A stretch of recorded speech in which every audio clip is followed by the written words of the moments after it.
బాసుర సిద్ధాంబాస మాం పాతు శ్రీ త్రిపుర బాసుర సిద్ధాంబాస మాం పాతు శ్రీ త్రిపుర బాసుర సిద్ధాంబాస మాం పాతు శ్రీ త్రిపుర బాసుర సిద్ధాంబాస మాం పాతు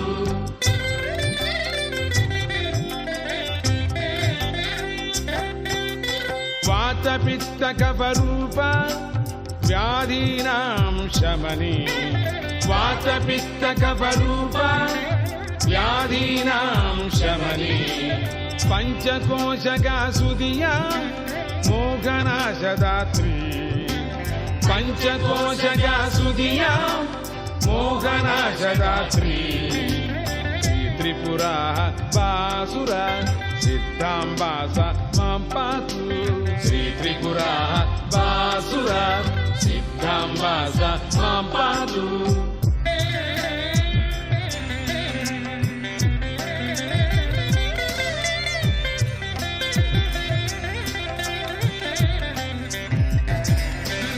యానామ్నా సహస్రై సుగీతికా నిజయేర్వా యానామ్నా సహస్రై సుగీతికా నిజయేర్వా వాషిని వాగ్దేవీభిర్నితాంతసం స్తుతతత్వా వాషిని వాగ్దేవీభిర్నితాంతసం స్తుతతత్వా అష్టకోణగా శివగా హాస్యరసే రసికా అష్టకోణగా శివగా హాస్యరసే రసికా రఘో యోగిని వినుత వాగ్దారాం దిశతు రఘో యోగిని వినుత వాగ్దారాం దిశతు శ్రీ త్రిపుర బాసుర సిద్ధాంబాస మాం పాతు శ్రీ త్రిపుర బాసుర సిద్ధాంబాస మాం పాతు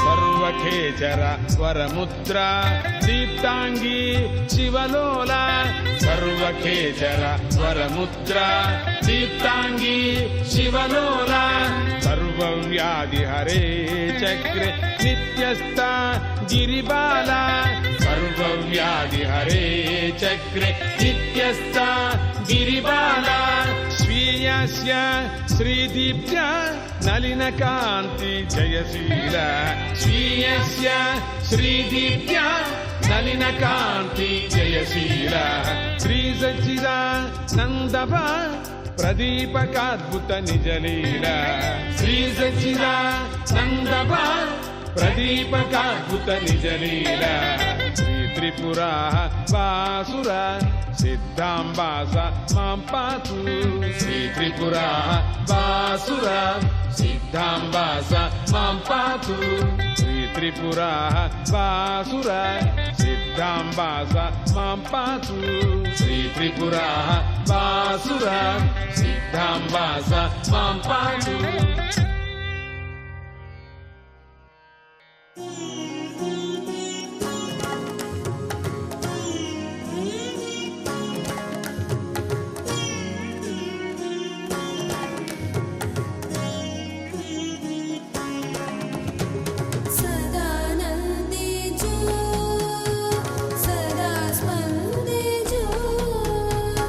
చిరాకాశే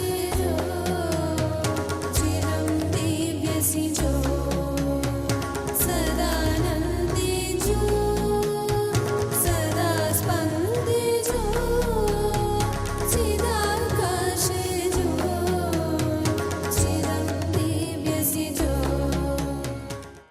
సరస్వతీ నమస్తుభ్యం వరదే కామరూపిణి విద్యారంభం కరిష్యామి సిద్ధిర్భవతు మే సదా. సరస్వతి పూజ, దుర్గాష్టమి, ఆయుధ పూజ ఈ 3 రోజులు కూడా చాలా ప్రధానమైనటువంటి. నవరాత్రి పూజలు చేయలేనటువంటి వారు కనీసం ఈ చివరి 3 రోజుల్లో కూడా అమ్మవారిని కొలిస్తే అది నవరాత్రి పూజల్లో సమానమవుతుందని శాస్త్రాలు చెబుతున్నాయి. చివరి 3 రోజుల్లో మొదటి రోజు సరస్వతీ పూజ.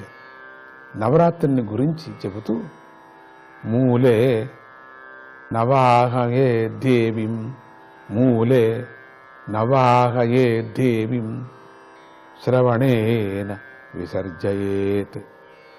మూలా నక్షత్రంలో అమ్మవారి ఆవాహన చేసి శ్రవణ నక్షత్రంలో విసర్జన చేయాలని శాస్త్రాలు చెబుతున్నాయి.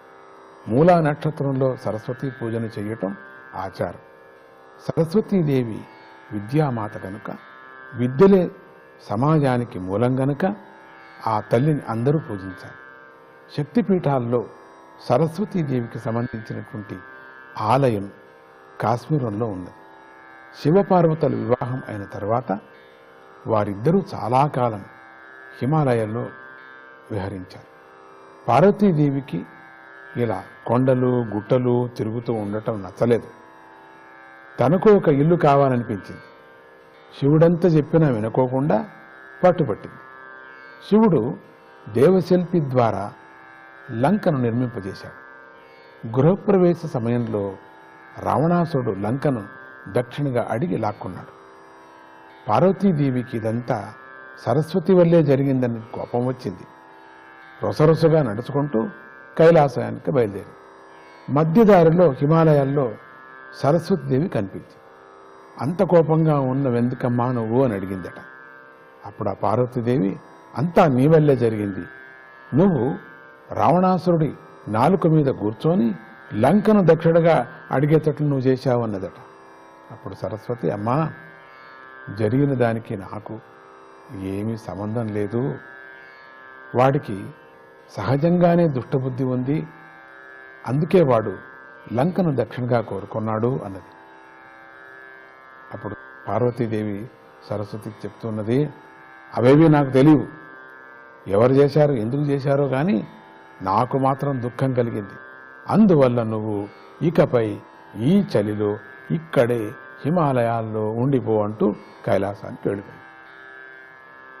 పార్వతీదేవి మాటను కాదనలేక సరస్వతీదేవి ఆనాటి నుండి హిమాలయాల్లోనే ఉండి అక్కడి నుండి భక్తులను రక్షిస్తూ ఉన్నది.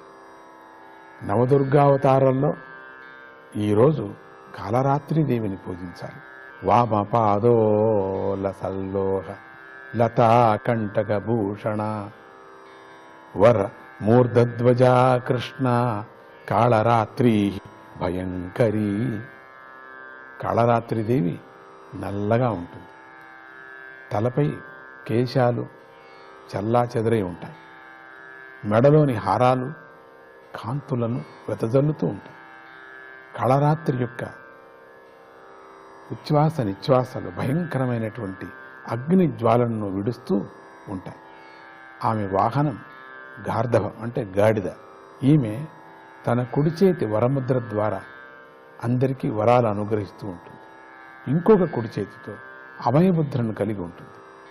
ఒక ఎడమ చేతితో ఇనుపముళ్ళు ఆయుధాన్ని కలిగి ఉంటుంది. అటువంటి ఆయుధం పట్టుకుంటుంది. పై ఎడమ చేతితో ఖడ్గాన్ని ధరించి ఉంటుంది. ఈమె ఆభరణాలుగా ధరించిన లోహాలు, మాలలు, ముళ్ళు కలిగి ఉంటాయి. ఇప్పుడు కాళరాత్రి స్వరూపం దర్శనానికి భయంకరమే అయినా ఆమె ఎల్లప్పుడూ శుభాలనే అనుగ్రహిస్తూ ఉంటుంది. అందుకే ఆమెను శుభంకరి, భయంకరి అనే 2 పేర్లతో కూడా పిలుస్తారు. ఆమె రూపాన్ని మనస్సులో స్మరించినంత మాత్రంతోనే పాపాలు పటాపంచలైపోతాయి. కాళరాత్రి సరస్వతి దేవత కృప మనందరికీ కలగాల. కాళరాత్రి సరస్వతి విచారాన్ని మనం అనుకున్నప్పుడు హిమాలయంలో శారుకామాతగా ఉంది. అక్కడ శారుకేశ్వరిగా అమ్మవారు పెద్ద బండ మీద ఉంటుంది. అక్కడ ఒక ఆలయం ఉంది. అక్కడ ఒక చిన్న కోనేరు కూడా ఉంటుంది. ఆ కోనేరులో నీళ్లు ఎప్పుడు కలర్ మారుతూ ఉంటాయి, ఎప్పుడూ చల్లగా ఉంటుంది ఆ నీళ్లు అన్ని కాలాల్లో కూడా. సరస్వతి మాత అక్కడ కూర్చొని ప్రతిరూపమైనటువంటి కాళరాత్రి అన్ని దేవతల రూపాలతో దర్శనమిస్తూ లోకాన్ని రక్షిస్తూ ఉన్నది. జై గురుదత్త, శ్రీ గురుదత్త.